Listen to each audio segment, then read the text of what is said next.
CM Nitish ने लालू यादव पर बोला हमला। कहा अंदर होकर भी अनाप शनाप ट्वीट करते हैं। विदित हो कि बिहार विधानसभा चुनाव के चुनावी मैदान में उतरने के लिए मुख्यमंत्री नीतीश ने चुनावी बिगुल फूंक दिया है। जदयू की वर्चुअल रैली के जरिए सीएम नीतीश ने लालू राबड़ी राज को निशाने पर लिया।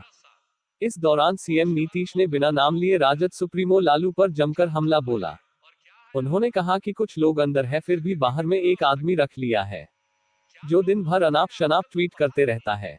नीतीश ने कहा कि भला आप ही बताए जो जेल में है वो ट्वीट कैसे कर सकता है। इसका मतलब है कि बाहर में एक आदमी को हायर किया गया है जो ये सब कर रहा है। नीतीश कुमार ने कहा कि लालू राज में जो अपराध था उसके बारे में बताना चाहिए। मियां बीबी के राज में लोग कैसे गाड़ी से बंदूक निकाल कर चलते थे। आगे उन्होंने कहा कि हम लोगों को मौका मिला तो पहले क्या थी विधि व्यवस्था की और आज क्या है। सीएम नीतीश ने बिना नाम लिए तेजस्वी पर हमला बोलते हुए कहा कि लोग क्या क्या बोलते हैं और खबर छप भी जाती है। पहले सामूहिक नरसंहार होता था और आज क्या स्थिति है जरा बताए। हर प्रकार से हम लोगों ने काम किया लेकिन कुछ लोग कुछ भी बोलते रहते हैं। उन्होंने कहा कि हमारी सरकार क्राइम, करप्शन और कम्युनलिज्म को हम बर्दाश्त नहीं कर सकती है। जीरो टॉलरेंस पर हम काम करते हैं और कहीं भी गलत चीज बर्दाश्त नहीं कर सकते। सीएम नीतीश ने कहा कि हम लोगों को जब काम करने का मौका मिला तो बाढ़ राहत पर काम करना शुरू किया। 2007 में बाढ़ से 22 जिला प्रभावित हुई थी, 2.5 करोड़ की आबादी इससे प्रभावित हुई थी। तब हमारी सरकार ने किस तरीके से काम किया किसी से छुपा हुआ नहीं है। हम लोग पीड़ित परिवार के बीच एक एक क्विंटल अनाज बांटने लगे। Bureau report BCN news Bihar.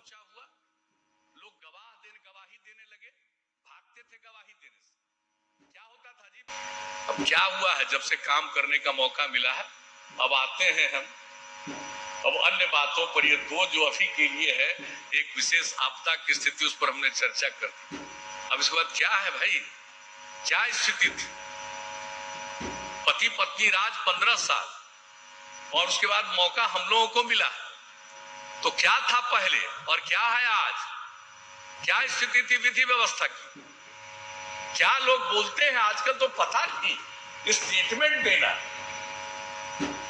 और छप भी जाता है। कमाल है, सब लोगों को मालूम नहीं क्या था सामूहिक क्या हो रहा था, नरसंहार, किस किस तरह की घटना हो रही थी। अब आज क्या स्थिति हो गई है जरा बताइए, कौन सी स्थिति है? हर प्रकार से हम लोगों ने किया और जैसे ही काम करने का मौका मिला इस पर तो ध्यान दिया ही कि हर हालत में क्राइम, करप्शन, कम्युनलिज्म को हम नहीं बर्दाश्त कर सकते। जीरो टॉलरेंस ये हमारी शुरू से नीति है और उस नीति पर हम लोग चल रहे हैं।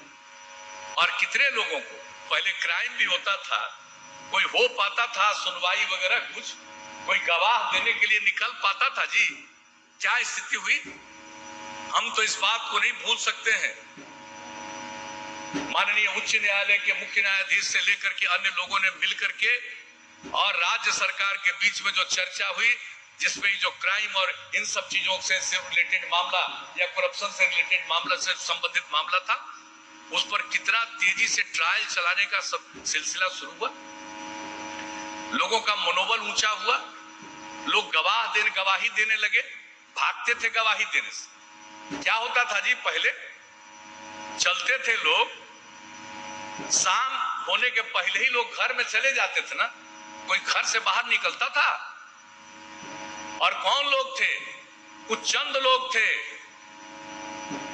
वैसे लोग जिनको पूरा संरक्षण देने वाले लोग हैं। आजकल कुछ कुछ बोल रहे हैं। कैसे चलते थे? कोई गाड़ी पर चलते थे तो बाहर में राइफल और बंदूक को दिखाते हुए निकल के चलते थे। आजकल वही चीज है जी, भूल गए क्या था। मैं तो सबको कहूंगा कि पुराना फोटो बहुत जगह उपलब्ध है, बताइए वो फोटो और आज का फोटो देखिए। आजकल तो एक एक चीज चल रहा है। सोशल मीडिया का तो दो हिस्सा, एक सही मायने में पॉजिटिव होता है, सब चीज को जानकारी, एक एक चीज की सुविधा, और दूसरी तरफ इसका दुरुपयोग। बहुत लोग दुरुपयोग करते रहते हैं। ऐसे ऐसे लोग एक एक अपना बहाल करके रखे रहते हैं जो कुछ से कुछ लिखता है, अंदर है और ट्वीट करते हैं जी। कोई ना कोई बहाले ना है, सो लिखते रहता है, यही सब ना होता रहता है।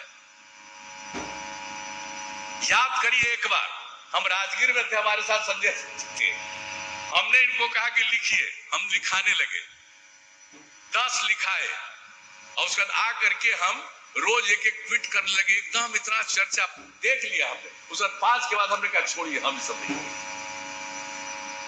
लोग तो यही सब करते रहते, क्या क्या नहीं करते रहते, लेकिन क्या स्थिति है क्राइम की।